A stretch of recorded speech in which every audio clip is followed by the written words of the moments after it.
서민의 주택금융 파트너로서의 역할을 하고 있는 기업이죠. 바로 한국주택금융공사인데요. 막연하게 주택금융 관련 일을 한다는 건 알지만 구체적으로 어떤 일을 하는지 잘 모르는 분들도 많이 계실 것 같습니다. 그래서 오늘은 한국주택금융공사 박형규 인천지사장과 함께 한국주택금융공사의 역할에 대해 이야기 나눠보도록 하죠. 자, 박형규 지사장님 나와 계시죠? 예, 박형규 지사장입니다. 예, 나와 계십니다. 나왔습니다. 이렇게 말씀하시려고 했죠? 예. 예, 아무튼 반갑고요, 지사장님. 자, 네, 일단 한국주택금융공사가 어떤 일을 하는 곳이고 또 주택연금제도가 무엇인지 이 부분부터 좀 소개 좀 해주시죠. 예, 저희 한국주택금융공사는 주택금융의 장기 안정적 공급을 통해서 국민의 주거복지와 경제발전에 기여하기 위해 2004년 3월에 설립된 금융공기업입니다. 네. 저희 주택금융공사는 이제 크게 네 가지 업무를 하고 있습니다. 첫 번째가 무주택 가구가 이제 금리 변동 위험 없이 안정적으로 내 집을 마련할 수 있도록 장기 고정금리, 분할 상환 방식의 대출을 공급하는 이제 정책 모의지 업무가 있고요.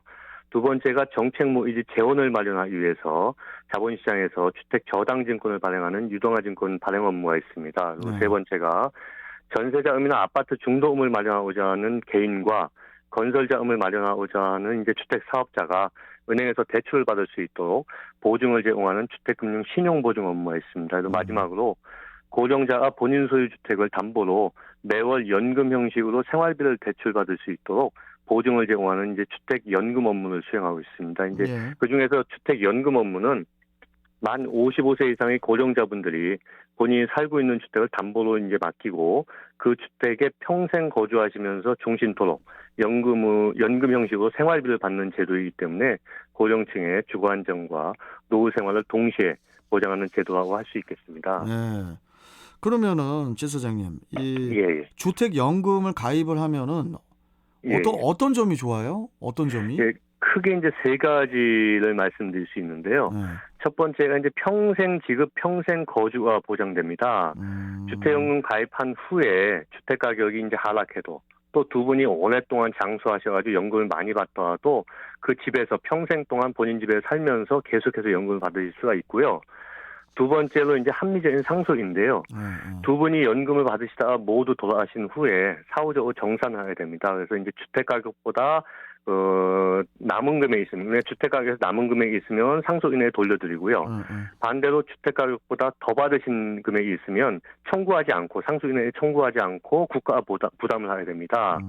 그리고 세 번째로 이제 배우자도 100% 연금직이 보장되는데요.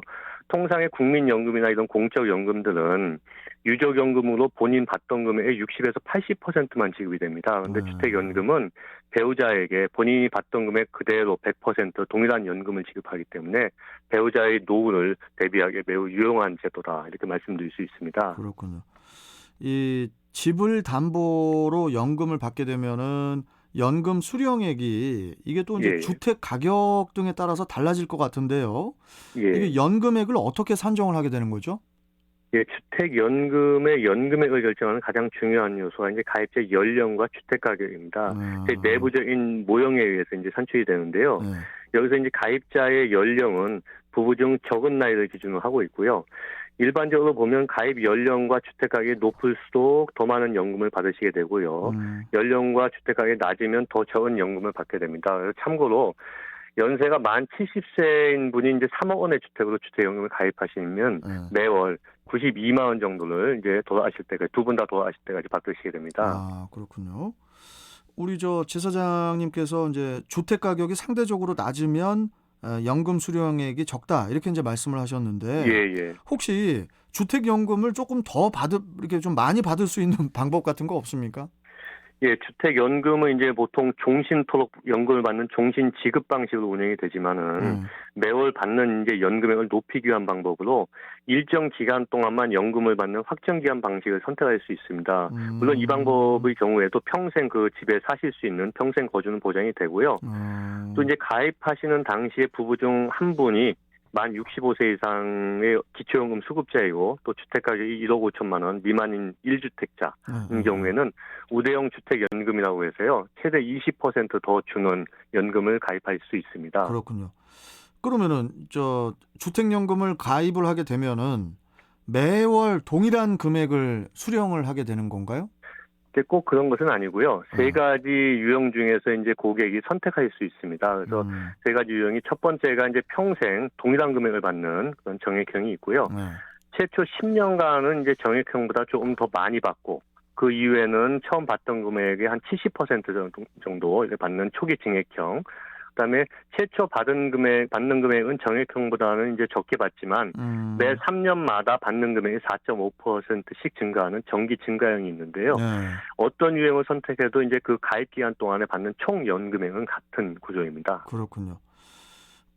그리고 올해 6월부터 예, 그 신탁 방식 주택연금이라는 게 이제 출시되었다고 알고 있는데, 예. 신탁 방식 주택연금이라는 게 이게 뭡니까? 발음은 아주 그냥 딱딱 떨어지는데, 신탁 방식 주택연금. 예. 이 주택연금이 조금 전에도 말씀드렸지만 이제 주택을 담보로 제공하고서 매월 연금 방식으로 생활비를 받는 제도인데요. 그 담보 제공 방식이 종전에는 이제 근저당권 설정 방식이었습니다. 그런데 그렇죠. 이제 몇 가지 문제점이 있어서 이것을 보완을 해서 금년 6월부터 신탁 계약을 체결해서 주택의 소유권을 공사로 이전하는 신탁 방식 주택연금이라고 이제 출시를 하게 됐는데요. 이 신탁 방식 주택연금은 가입자가 신탁 계약에 따라서 연금을 받을 수 있는 권리도 생기고요. 또 그 주택을 사용하고 또 수익할 수 있는 권리도 가지기 때문에 최근에 관심이 상당히 높아지고 있습니다. 그러면은 신탁 방식 주택연금의 장점이 뭔가요? 이 장점은 이제 첫 번째는 이제 배우자에게 주택연금 자동 승계가 가능합니다. 기존 저당권 방식은 이제 가입자가 돌아가시면 배우자한테 주택 소유권 넘겨야 되는데 자녀 중에 누구라도 반대하시면 이게 현실적으로 어렵습니다. 그래서 이제 상속 문제가 발생을 했었고요. 그래서 이제 이 신탁 계약을 체결하게 되면 배우자를 사후 수익자를 미리 지정하게 됩니다. 그러면은 가입자가 돌아가신 후에 배우자의 연금이 자동으로 승계되기 때문에 이제 남아있는 배우자에 대한 걱정을 덜 수가 있게 되고요. 두 번째로 이제 주택의 일부에 보증금 있는 임대가 있어도 이제 주택연금 가입이 가능하게 됩니다. 기존 방식은 이제 전세가 있으면 연금 가입이 안 됐거든요. 신탁 방식은 전세가 있어도 저희가 보증금을 관리하기 때문에 연금 가입이 가능하고 또 중간에 이제 이용 중에도 빈 방이 있으면 세를 놓을 수도 있고요. 또 저희가 관리하고 있는 보증금으로 예금 금리 수준의 이자도 또 드리게 됩니다. 그러니까 신탁 방식 주택연금 가입자는 주택연금 소득 외에도 임대소득하고 이자까지도 이제 추가로 얻을 수 있다, 뭐 이런 말씀이시죠?